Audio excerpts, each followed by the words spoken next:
Thank you all for coming. We're here at Obscura. The CEO, Patrick Connolly, just toured around and seen some of the amazing digital work that this company is producing. And we were here in part because this is a company that has the potential to expand and grow as the market for what they do is increasing. And we want them to be able to do that expansion and that growth here in San Francisco. The mayor's proposed 3 tax measures to help businesses that are situated similarly to Obscura during this recession, and we wanted to take a few minutes to talk about those measures and how they might affect Obscura. So, Mayor? Patrick, why don't we just take advantage of you sort of explaining what you do, Sure. The tour, and maybe just talk a little bit about the tour we were just on, and give people a sense of what you're all about and this company's about. Cool. All right. My name is Patrick Connolly. I'm the CEO of Obscura, and we are a technology company that is primarily focused on helping our clients sell products and services. So we're a marketing company, but we're based really rooted strongly into technology. Behind us here is an example of some of the things we're doing for Hard Rock, where you can select a piece of memorabilia, zoom in, select another one, take a look at it. We're all about different ways of visualizing data and different ways of interacting with data. So we think with this, since it's touch, we also do a lot of things that are gesture-based, motion-based. So we're doing things that capture the user's input differently, and then we can process them differently and very quickly. And then we do unique outputs, as you saw inside. You know, we can put video basically on any surface. So the big picture of what we're doing is taking all the information and data that's locked in the internet and bringing it out, and then making it actionable. So taking the confines of the web and the internet and kind of breaking those confines. And then we take that, you know, all the branding and all the advertising and all the commerce that's currently on the internet, bring that out and basically free it. So that's what we're about. And we're about 50 people, no, about 45 people now here in San Francisco, and we're just moving into bigger digs down on 3rd Street. So very excited to stay in the city. And hopefully we can work on some tax measures to help us ease the pain of hiring and growing and expanding. So, And just give a sense, I mean, you have options to go elsewhere. I imagine people have tried to recruit your company, recruit on the basis of it's cheaper to do business elsewhere. You don't have the healthcare responsibility. You don't have the burden of payroll tax, et cetera. I mean, because what we're trying to explain is that this is real to people like you, and you got to make judgment about whether or not you want to grow and make a disproportionate investment here versus someplace else. Yeah, it's tough. You know, we were born out of the recession. We started in 2000, and here we are again in another one. Great, and we do have a lot of options. I mean, we have a ton of options, even locally with Oakland and Fremont and places where manufacturing is cheaper. The tax incentives are great actually, but we really love San Francisco, and so we're doing our best to try and stay here. And but yeah, I mean, we get recruited all the time, and even places like Memphis that, you know, tout distribution and you know, highly skilled workers and all these things that sound great and probably would be, but again, we're trying to do our best to stay here, and I think with any kind of help, it would be a lot easier. We are expanding, though. You know, we do have offices in Oakland. We have offices in New York. Maybe soon Stockholm. You know, which that's a completely different story in taxes. But we'll get there when we cross that bridge when we come to it. But anyway, that answer your question, sort of. Not really. No, and so that's a segue to why we're here. I mean, the bottom line is the bottom line right now for companies, large and small. They are making decisions about their fate and future. We're fortunate Patrick's decided to stay here in San Francisco, and I think I won't speak for you, but I imagine, you personally want to stay here. You've got a good creative workforce and a pool of talent that you can pull from that I imagine also makes a case for why you want to stay here, because you can grow here. But you also found a great location and a great space down on 3rd Street, where they'll be taking this space, which is about 40,000 square feet, and open into a 50,000 square foot space. But your company's the type of company that any city would want, because it mirrors, or rather, it manages to connect technology, talent, together with a creative workforce in this digital media, digital arts sector, which is really one of the most exciting and growth-oriented sectors of our new economy. And these businesses, I think, represent the best of that entrepreneurial and innovative spirit that defines regions like San Francisco and the Bay Area, and really connect our fate and future in terms of being a more dynamic and economically vibrant region. And so we've got to take stock on the fact that you have more choices now than ever. We're in a recessionary environment where you've got a lot of space that is being offered to you, arguably at a lower cost elsewhere. You don't have a payroll tax burden in Oakland. I imagine if you did a side-by-side of what it costs to do business in Oakland versus here, it's pretty compelling to make the case that we should add an employee or two in Oakland or Fremont than an employee or two here. And what we're trying to do is reconcile that. We're trying to flatten that a little bit, particularly in this economic climate, with the three pieces of legislation that Jen Matz just referenced. And one that is self-evident and obvious is the incentive that would level the playing field as it relates to payroll taxes for 2 years by having a 2-year tax exemption for all net new jobs. If you don't create a new job, you don't get the benefit of the incentive. You create a job, you get the benefit of not having to pay for that job creation. And that is something I want to repeat. We in San Francisco penalize you for creating a job. We say the number one priority is job creation, yet we charge you for the creation of that job. They don't do that in almost any other county in the entire region. But San Francisco, we do. We say, all right, in this environment, we've been doing this past, we want to relieve you of that burden. And if you're thinking about employing someone, we're not going to disincentivize that. We're actually going to incentivize it by not burdening you with that new tax, at least for 24 months. With sunset after 24 months because of our belief and expectation that we'll be pulling out of this economic recession and that we'll be in a position where we believe that these companies can absorb those costs and continue to grow. The second piece of legislation goes to the fact that we required him to take care of his employees. A lot of other cities, in fact, every other city in the state of California doesn't require this. If he wants to open up in Oakland, he doesn't have to provide health care to any of his employees because he does business here. We require him to have a minimum compensation in terms of number of his employees that have to have health care. We're saying we want to reward you for that because you're making a huge financial contribution. We want to give you a tax break. By the way, this is everything the Obama administration was advancing in the congressional bill, the health care bill.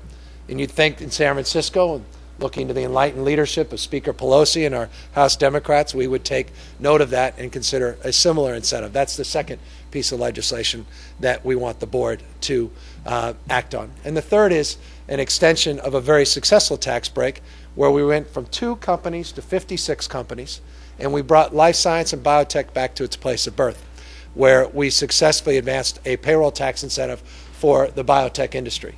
That was the model that worked. And this is a model we think can work in industries beyond just life sciences and biotech. And we want the board to extend that tax credit so, again, we maintain the momentum that we've generated through the previous tax credit beyond its expiration in 2014. Those are the 3 pieces of legislation that we are asking the Board of Supervisors to calendar. And I want to now underscore this point. The board refuses to calendar these pieces of legislation. They just say, well, no, we're not interested.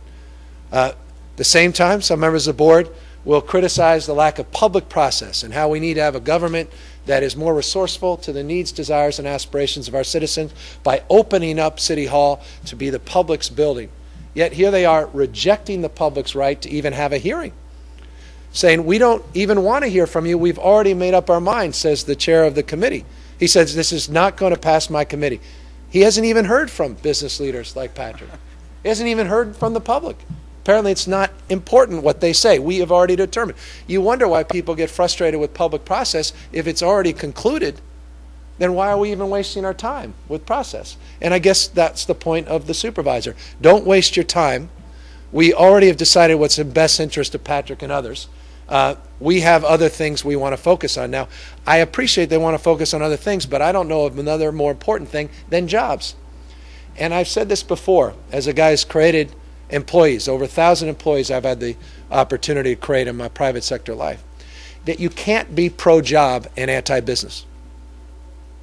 Yet we have a remarkable sentiment of being anti-business at City Hall, and then we talk about the importance of job growth. It makes no sense. Where do those jobs come from? You need guys like this to create those jobs, to take risks, to hire folks.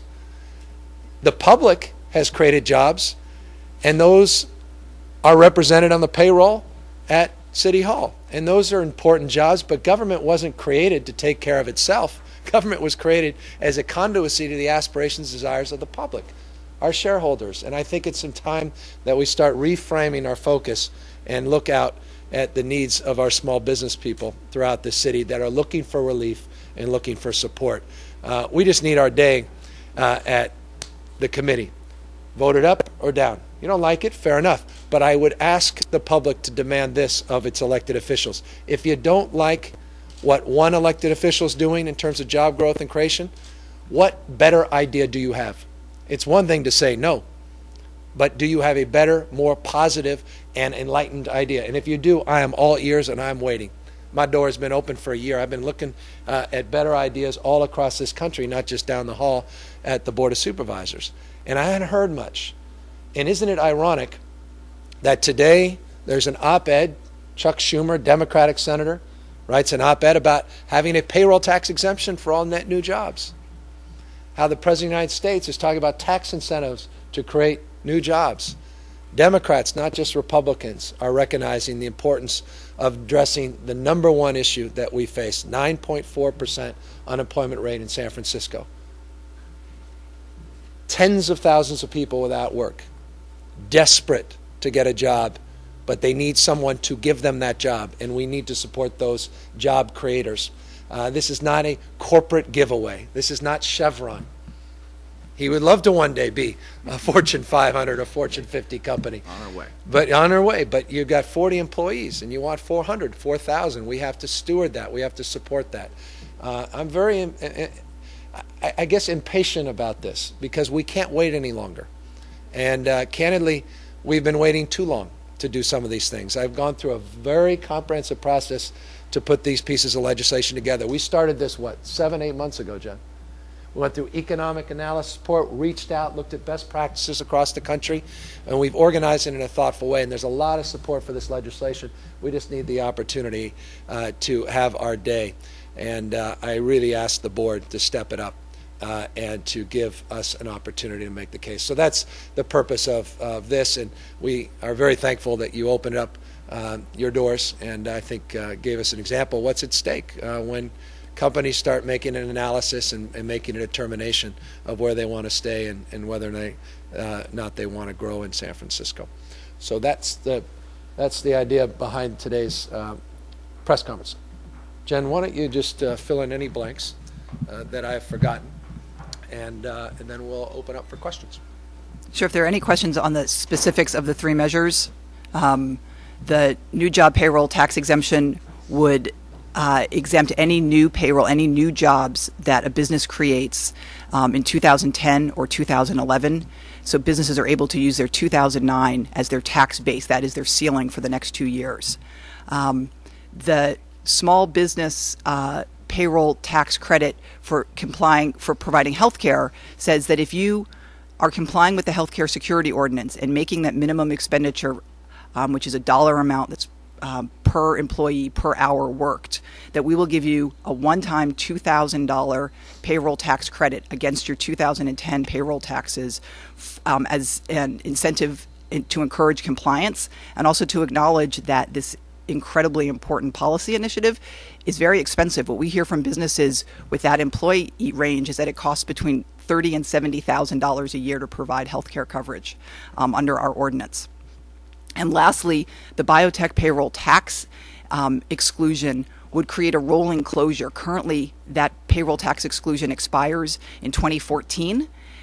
The way it's written is that any business may take that exemption for 7.5 years, but since it's only 4 years until 2014, a business that came to San Francisco today would only get it for 4 years. What we're proposing is that we keep the full impact and power of that exemption and allow it allow any business that comes to San Francisco before the expiration date of 2014 gets the full 7.5-year credit. The controller recently wrote a report of the first 5 years of the credit and showed it to be phenomenally successful, having grown the biotech community from 2 businesses in 2004 to 56 today, and we want to keep that momentum. The budget analyst is still working on reports. They haven't completed theirs. The Biotech payroll tax exclusion in its first 5 years cost the city about $350,000, a pretty minimal expenditure given that it spawned the creation of over 50 biotech companies, because actually only a handful take the exemption, but they're catalysts for others coming here. And I find it interesting. Our budget deficit this year is exacerbated because we're going to have $14.7 million less in payroll tax because we're not creating jobs. That should be a giant wake-up call to all these board members. That's an opportunity cost. What's the opportunity cost of not stepping up and try to stem this job loss? What's the opportunity cost of not creating a job that after 24 months then begins to create revenue because they created those jobs in the East Bay, in South Bay, in the North Bay, or even out of the state of California? We spend tens of millions of dollars a year on job creation, on workforce training and other things that don't have the bang for the buck as it relates to stimulating economic investment as things like this. And I think we've proven that with the life sciences and biotech. I find it, though, particularly interesting that members of the board supported a supplemental appropriation that would have annualized at almost $14 million, and not one person ever said where the money's coming from. Apparently we had the money. That wouldn't have created any new jobs, would have just kept paying people not 18% above market, but 38% above market in most cases. And no one sort of questioned where that money was coming from. No one demanded a real economic analysis of that. None of them did. But all of a sudden now, where's the money going to come from? It's remarkable. It's as if someone's here. It's just that they were living in one universe, and then the other day they just woke up in this parallel one, where all of a sudden this is an issue. It's based upon their ideological opposition, not a rational opposition, from my perspective. And I think, again, I think it's incumbent upon all elected officials. If you don't like idea like this, what specific idea do you have in terms of addressing the issue of job retention, not just job creation in San Francisco? Are there any questions? Patrick, if we could bring up the mic just for a second, and with what you know of these proposals, again, you can just kind of lay out how it benefits company employees. Well, I think this would benefit us across the board. I hadn't really heard much about them, but we're growing and we're signing a lot of bigger deals, and as we do that, I do need to staff up, and I have the opportunity to staff up pretty much anywhere I want. I could outsource jobs to Korea. I could run things out of my New York office, but knowing that the city is actually wanting to sort of play ball and stuff, it really helps me make my decision. Is it more expensive to do business here? Yeah, it still is. But there's a trade-off that I'm a native and I want to stay here, but I can go anywhere. And so I think that the taxing our way out of this thing is not going to work. And the only way to really get guys like me and small digital companies that are really the foundation of what the tech boom started as, .coms, all this stuff, we're the next generation of that. And taxing us is going to drive us away, but taking care of us is going to keep us here and allow us to grow. So I'm absolutely for every single one of these things. I'm kind of appalled that I didn't know that they weren't even being heard. I mean, it's ridiculous. So I don't know who to write to, but maybe now that I know him. Where's hurting your pocket? What do you need to stay and expand? Well, I think there a couple different things. Just there's some zoning issues that we can take offline, but it's really just I think the payroll tax is high. I think the fact that we are forced to provide medical care is it's great, I think, for some people, but it really costs us. It's a very high cost of doing business here in San Francisco, and taxing me more is going to drive me out, plain and simple. So saving me money, letting me hire more people, that's great, because I need to hire people. I need to hire skilled people, and I'm either going to hire them here or somewhere else or outsource them. So I'd rather hire them here and bring them into our little world. Make sense? And say your name and spell it. Name's Patrick. Last name's Connolly. Connolly. And the company's Obscura Digital. And I'm CEO. I run the joint, kind of like he does. So I don't have a bunch of guys telling me no. I have a bunch of guys saying, "Yeah, let's grow this thing, man." Yeah, I don't envy you, bro. You get to pick your board of directors. Yeah, that's exactly right. Different for me. Generally, they're like, they're on my side. They're like, "Yeah, all right, man, what are we gonna do to grow this thing?" Versus, "I'm not gonna listen to you. Shut the door." So. The idea of taking a business-like approach to growing your way out of a recession is so self-evident when you've created jobs. As opposed to just cut your way out of a problem, you can grow your way out of the problem. We need to start focusing on the revenue side of the ledger in terms of job growth, job creation, and revenue generation. That's exactly right. We just look at the cost of 1.5% without looking at the benefit of every one of those employees you just saw walking down the block, all getting lunch, all buying things around the corner, helping stimulate the immediate local economy. And every time we have a debate about the payroll tax, they just look, well, that 1.5% will cost us X without considering Y and Z and all the broader stimulating impact that job creation has in the city. These are folks that go out after work. These are folks that either live in the city, don't live in the city, probably spend a little more time in the city if they don't live in the city. They drive in and pay the parking taxes and or take Muni or BART, buy their coffee in the morning, get lunch, those drinks after work, come back in on the weekend because they discovered another part of the city because they're working here. There's all kinds of stimulating benefits, and again, I find it amazing those don't get discussed in this debate at all. Completely concur. Okay, thanks. Thanks, guys. Thanks, man. Thanks. Appreciate it. Hi, man. Very exciting. This is fun stuff. It really is. Isn't it? Oh, yeah.